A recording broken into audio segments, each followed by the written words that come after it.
নমস্কার, খবর পাচ্ছি আমি মাহিপাল। জিসিপাল কলেজ অফ এডুকেশনের উদ্যোগে নতুন মিরার গ্রন্থ উন্মোচিত হলো। রামকৃষ্ণনগর জিসিপাল কলেজ অফ এডুকেশনের পক্ষ থেকে মিরার বই উন্মোচন হলো।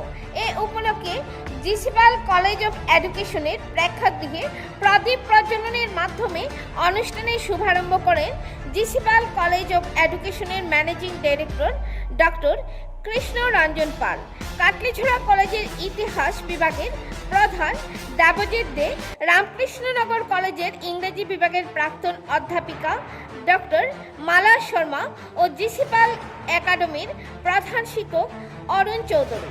স্বাগত বক্তব্য রাখেন ডক্টর কৃষ্ণচরণ পাল। আজকে মিরার গ্রন্থ উন্মোচিত হওয়ার ব্যাপারে গুরুত্বপূর্ণ বক্তব্য রাখেন ডক্টর মালা শর্মা, দেবজিৎ দে, অরুণ চৌধুরী ও ঋতুপর্ণা রুদ্রগুপ্ত। এই নতুন বই মিরার যে প্রকাশিত হয়েছে সেটাতে 3 জন এডিটর ছিলেন, ডক্টর মালা শর্মা, ঋতুপর্ণা রুদ্রগুপ্ত ও ঋত্বিকা পাল। এরপর নতুন বইটি সবার সামনে খুলে দেখান উপস্থিত বিশিষ্ট ব্যক্তিবর্গরা, যারা এই নতুন বইয়ে তাদের লেখা দিয়েছে। জেলার বিভিন্ন জায়গা থেকে আগত প্রফেসর, শিক্ষক শিক্ষিকা ও ছাত্রছাত্রীদেরকে জিসিপাল কলেজ অফ এডুকেশনের পক্ষ থেকে নতুন মিরার বই তাদের হাতে তুলে দেওয়া হয়। জাতীয় সঙ্গীতের মাধ্যমে অনুষ্ঠানের সমাপ্তি হয়। রামকৃষ্ণনগর থেকে হাইলাকান্দি দর্পণ টিভির প্রতিনিধি গৌতম সরকারের রিপোর্ট। ধন্যবাদ।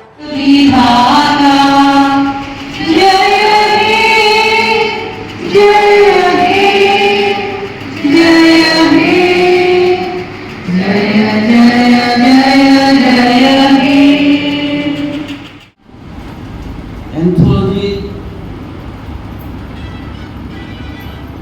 editor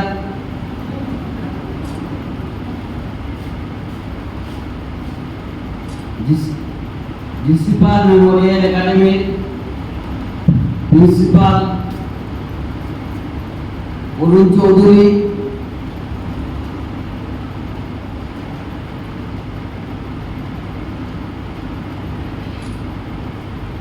মঞ্চে উপবিষ্ট আমার অত্যন্ত প্রিয়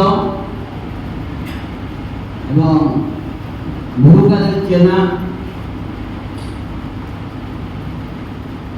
ছোট ভাই দেবজিৎ দে, আজকে এই অনুষ্ঠানে আগত যারা to see that this day comes before us. Actually, what happened is that on the first day of the meeting, we had decided upon the name of the anthology.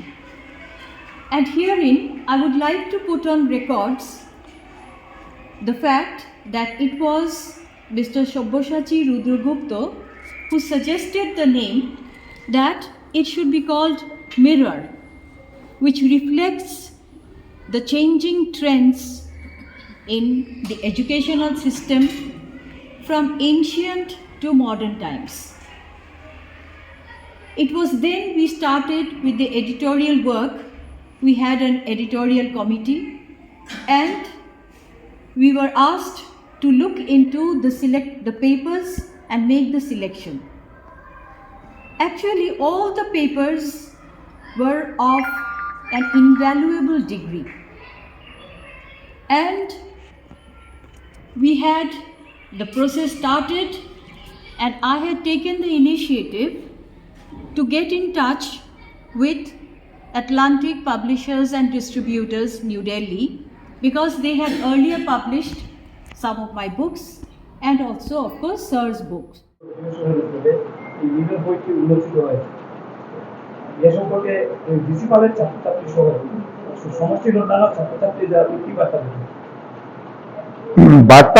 বার্তা সেটাই, আমি লেকচারে ভাষণের মধ্যে আমি বলেছি যে লেখালেখির অভ্যাস, সেটা ভুল হোক শুদ্ধ হোক, লেখালেখির অভ্যাস যাতে আমাদের মধ্যে থাকে। আমরা যদিও electronic media social media use করি, সোশ্যাল মিডিয়ায় কিন্তু লেখা যায়। কন্টেন্ট ক্রিয়েটার এমন একটা সময় এসে গেছে যাকে আমরা অ্যাভয়েড করতে পারি না। তাই ফেসবুকের মধ্যে শুধু গুড মর্নিং গুড নাইট এগুলা না করে যদি লেখালেখির মধ্যে ছোট ছোট আর্টিকেল, ছোট ছোট কবিতা, ছোট ছোট মেসেজ যদি লিখতে পারি, তাহলে আমাদের লেখাগুলো কিন্তু জীবিত থাকবে। না হলে কিন্তু অদূর ভবিষ্যতে লেখার অভ্যাস মানুষের যেমন চলে যাবে, আর মানুষের কোনো ক্রিয়েটিভিটি কোনো কিছু আর থাকবে না। সেটাই আমার বার্তা, যে সবাই লিখুন, অল্প বিস্তর সবাই লিখতে থাকুন।